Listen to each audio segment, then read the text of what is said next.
Secret Agent Libby Jason. Do you ever feel like you just can't get a handle on client follow-up? Well, here's something that I found that works really well for me.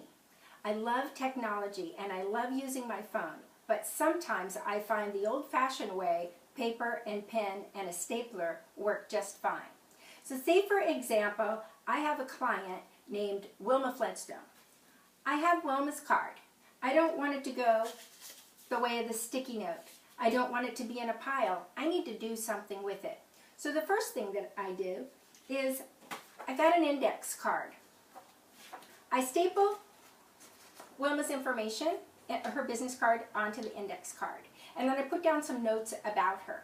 Now, say for example, I tell her, hey, I'm going to give you a call back on Wednesday. Well, here's what would happen to me. Maybe I said I'd call her back on Wednesday, but hey, guess what? She decided she's going to call me on Monday. I'd be like, well, where did I put the card? Where is her business card? And I would get lost. So this way, I know I had to come up with something better. I got a file folder called Waiting to Hear, and I put her card inside the Waiting to Hear folder. Now the cool thing about that is that anytime she calls me, I know exactly where her card and her information is. Plus, I can also use this as a follow-up system for myself, and I can also take this with me if I'm in the car.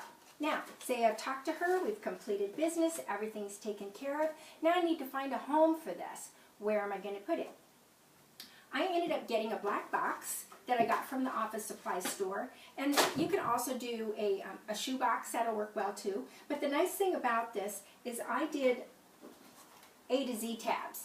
I didn't do numbered tabs like for every day of the month, and the reason that I didn't do that is there again, sometimes somebody, I would say I'm going to call somebody on the 18th, and sure enough, they'd call me on the 16th. Where did I put their card?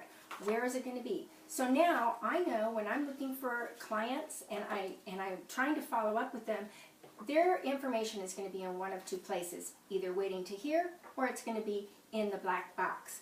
Now, if you want to take this one step further, you can. Say you're talking to your client and you have one other thing to do. You have an order to put in, you have something to complete. You can always do a folder called To Do and put that in there. But just make sure that your To Do file doesn't get too big that you, well, hey, you don't do it. Either way, whether you log your information into your calendar, whether you use a folder, whether you use a card system, anything that you do is going to work as long as you follow up. Because remember, the fortune is always in the follow-up. I'm Libby Jason, your secret agent.